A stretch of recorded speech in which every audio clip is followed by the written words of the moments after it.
Welcome back. And I'm with Dhriti Chakravarty, and we are discussing her life as a student at Parsons. She's pursuing a fine arts major with very interesting minors, which we'll learn more about from her curatorial studies and others. So we'll watch out to and listen in to figure out what is life of a budding artist who moved from India to the US and is dabbling in Manhattan's art scene and culture scene in Brooklyn. So, welcome, Dhriti. Hi, thank you for introducing me, Arjun. Um, I'm really happy that with my experience as a really young artist right now, from coming from India to US, and the freshman year was kind of a really struggling year. And initially, people always think art is something of a hobby. It doesn't have any substance in it. And people back in my high school years, I used to sit on the bench and I used to look at kids who used to scribble on books, who used to just create really good art, but the school would not kind of accept it since it was really traditional based. It only focused on art that was really beautiful. Um, but art students who are really into the art world, what I realized after coming to US is really independent thinking. And when it comes to art, those scribbles gradually go into two different branches. One is the fine art side and another is the design side. In design side, the scribbles branch out to like various product designs, various interesting conceptual designs, while in the fine arts realm, which I am studying, I am a fine arts major, you can turn that concept into the material you're learning with. Like you can learn about cyanotypes and it has such a blue color in it, and how you can use that cyanotype color to make a small box or a jewelry box. So that art can lead to functionality. And it's not only just scribbles, which people used to think in high school that what will an art student do back in their childhood days. But ultimately, it's the child's imagination that kind of gives them the next step to think about. And what many people don't understand is that from their childhood days, they are kind of building it in a really rough sense. But once you have an entire body of experience after college days, you realize that you had a concept and you just needed to strengthen it.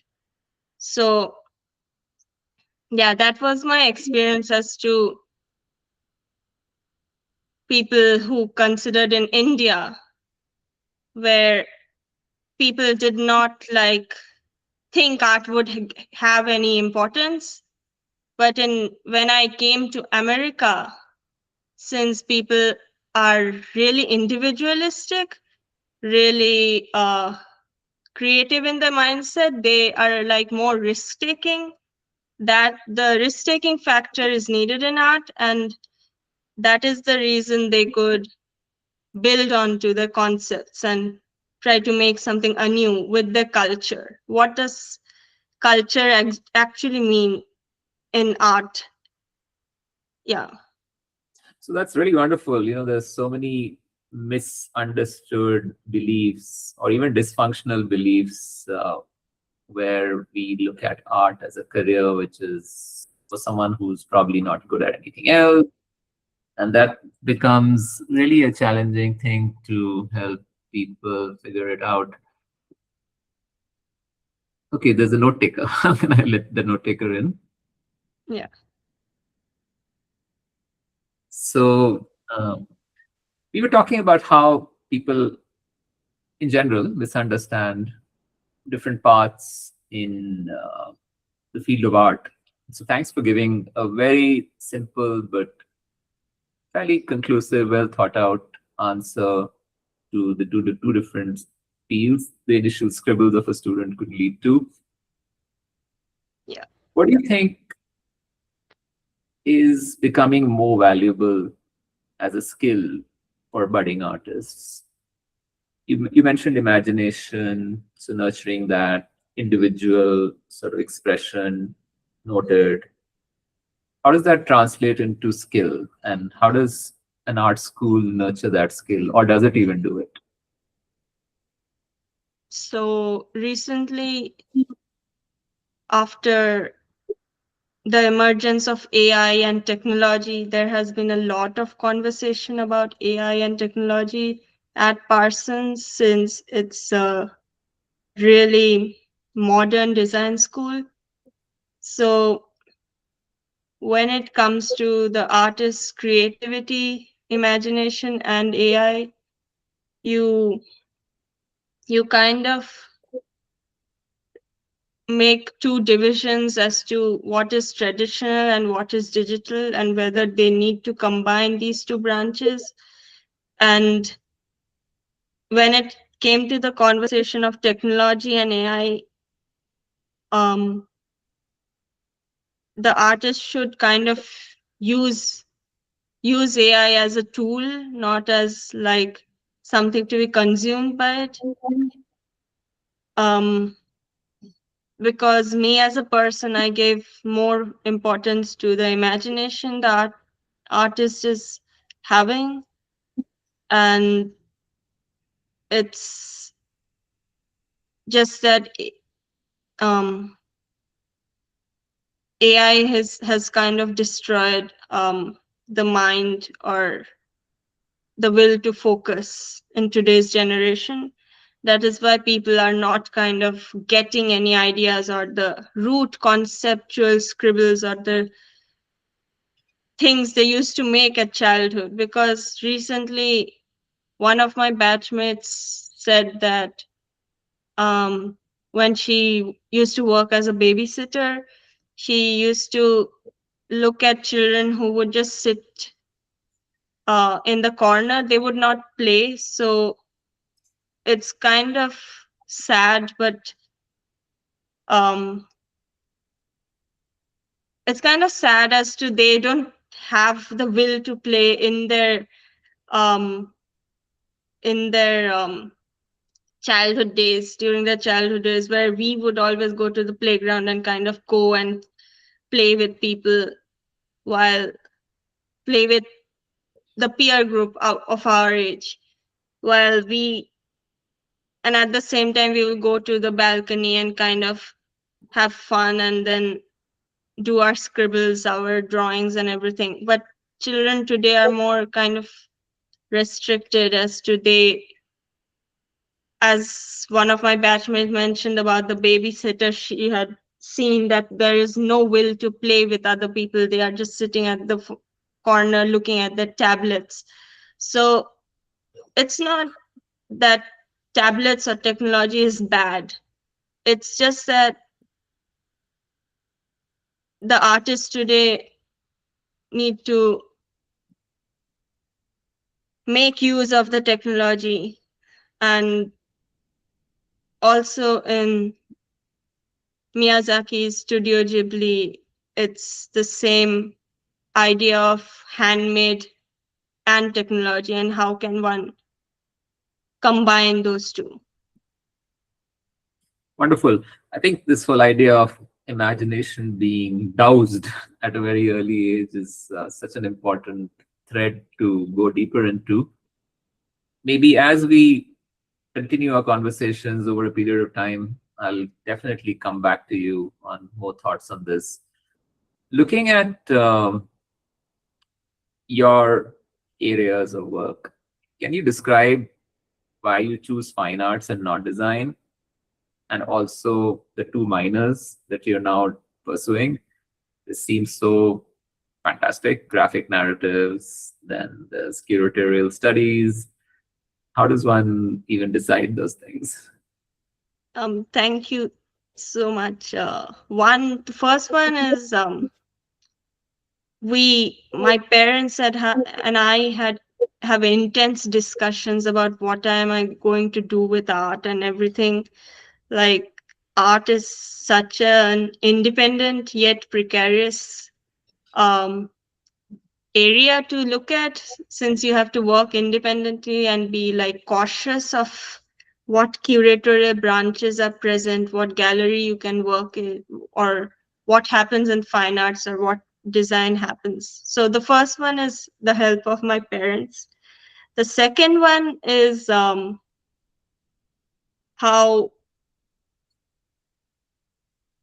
I kind of used to, over my 2 years of experience at Parsons, I used to sit with design students, fine art students, illustration students, and then there was drama students. There are a huge variation of students. And then did something happen? Sorry. Okay. Then the design students, I felt they are more like science students back in my high school days. So they have a rigid structure and concept, where they used to kind of conceptually use rulers, pen, and geometry and mathematics, and then kind of put it onto play onto paper, and then finally they would choose the material, and then they would kind of put it out and present to people. And I kind of didn't like the structural quality design students had. It's really restrictive and limited, I felt. But fine art students, it's the same thing of using a concept and kind of converting it into the output we need. But fine art students, I feel, is more freedom oriented, and you could do what you want, but the structure is really invisible. Um, while design students, the structure is, you can see, and everyone is looking forward to making the same product. For a fine art student, is you create something, that concept is strong, you can independently work with that concept. uh, a design student, there are more restrictions. So then I chose the comics and graphic narrative, because after I saw the illustration students, they could make character designs and create characters in their own way. And that is also one reason I chose comics. I used to create a lot of characters, and I still do. And I'm going to various comic fests, where I could connect with people and kind of look forward to holding fests and how to sell comics. Um, and with fine arts, I'm choosing curation so that I can collaborate with gallery assistants and get gallery roles, and at the same time work on my artistic projects. Um, yeah. That's fantastic, actually. Very intuitive as well as well thought out plan. What are the roles of mentors in this whole process? Of course, art is sometimes caught and not taught, right? No one can actually teach you, but by just being around people who are specialist craftsmen, you pick things up. So share your experiences with catching art instead of. Can you repeat? So what I'm trying to say is, like, just tell me a little bit about mentors who guided you at Parsons or outside, at the museums or curatorial exhibition venues, or even at Yeah. the comic cons, who have said a few things, or even something in passing that you picked from them that has guided your decisions. Yeah. So there has been a lot of visiting lecture series at Parsons, where in the freshman year there used to be like every Wednesday, 7 p.m. There still is visitor lecture series where I used to go there, and there would be remarkable famous artists lecturing on their artworks. So one of them was um, um, an American Mexican artist who worked on worked on we- worked on weather. What did she work on? She worked on weather and how nature kind of affected um, affected human life and circumstances. And she was a performative artist where she used her videos to as analog videos and kind of used it and sold it to the public to show how nature is getting disastrous and how the man-made structures are not not kind of contributing to nature. So that visiting lecture series helped me in the freshman year.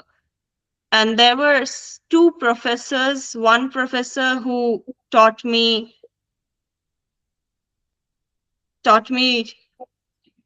on cameras and movies, and the class was called Time, and she used to compliment on my works a lot. And then she kind of gave us this exercise to initially walk through Parsons, and then initially walk from Stuyvesant Town to Parsons and kind of tell us our own experience, what we hear and what we feel and how we feel in a diary. And then after we have written that in a diary, then we kind of translate that into an abstract image. So that helped me a lot as an exercise as to how what we experience leads to leads to how much we have experienced on a piece of paper as a conceptual artist. Um, Another professor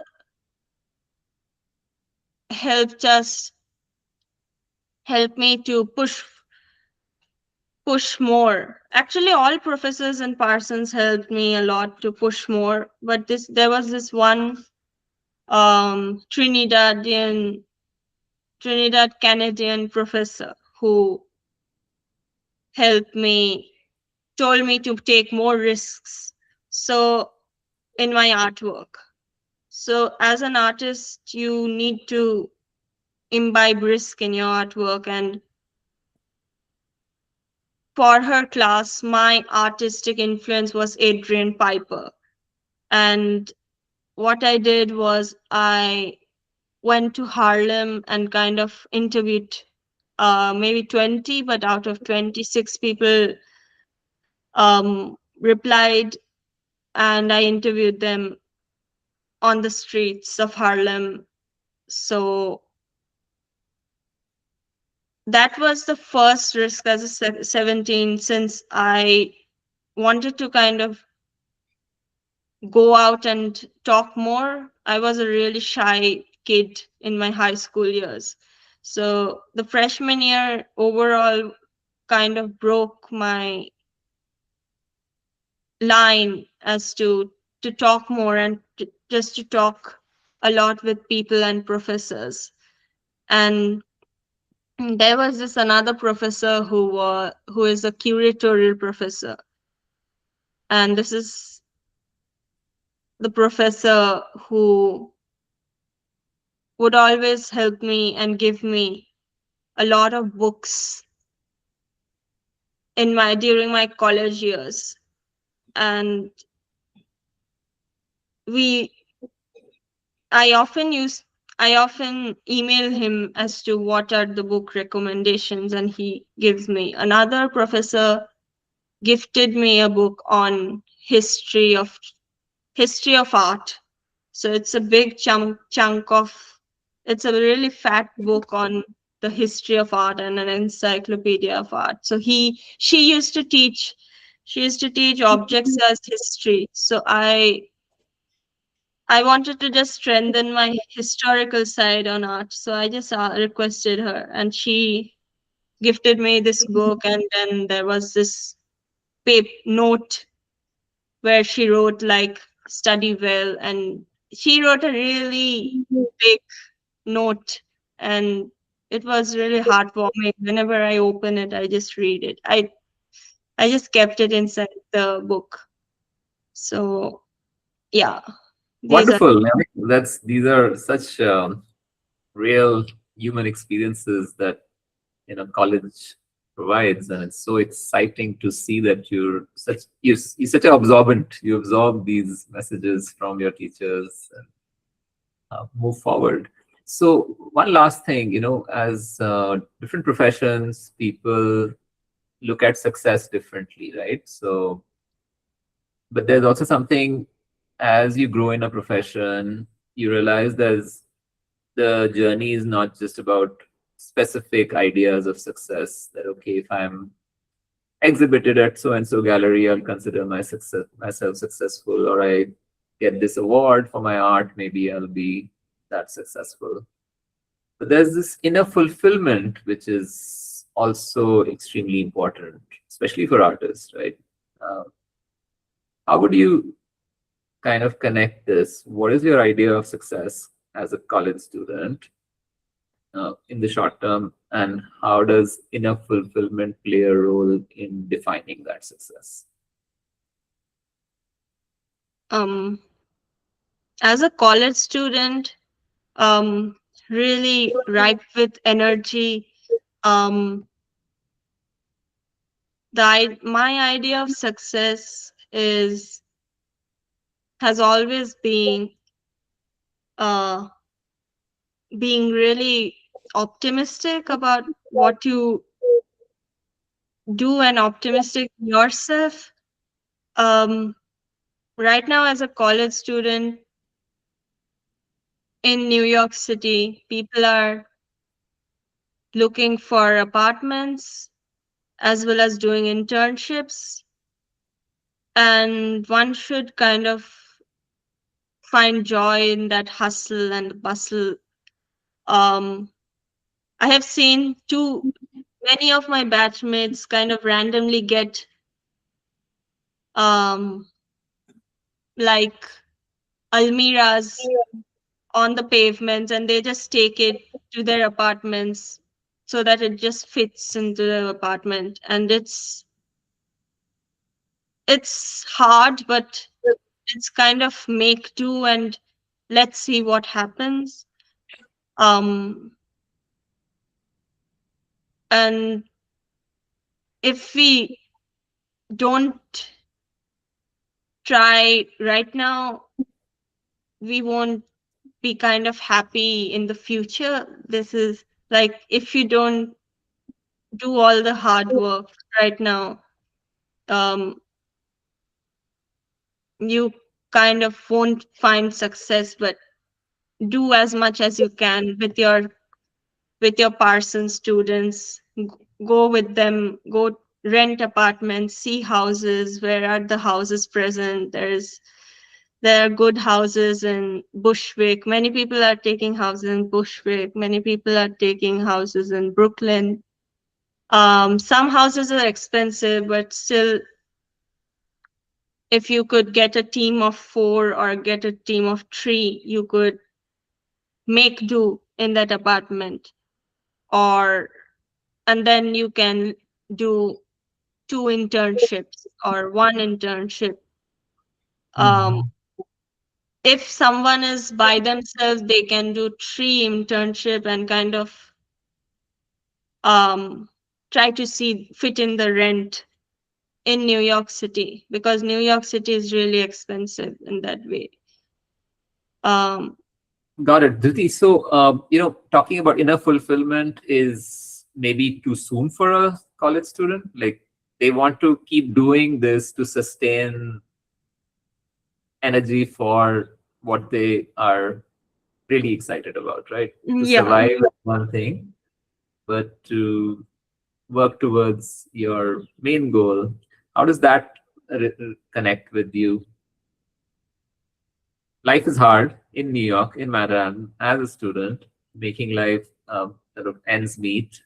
That's one thing. But what keeps driving you? Um, the city itself keeps driving me, like always going to galleries, like going to jazz bars in Greenwich Village, um, going to MoMA PS1, going to the kitchen.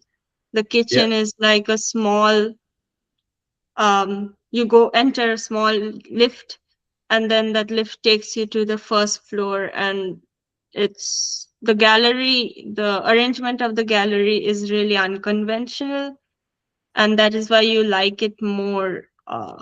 Where usually you would see the images and the photo frames stuck on the wall, but there is a huge cloth kind of hung on the roof, coming draping down from the ceiling.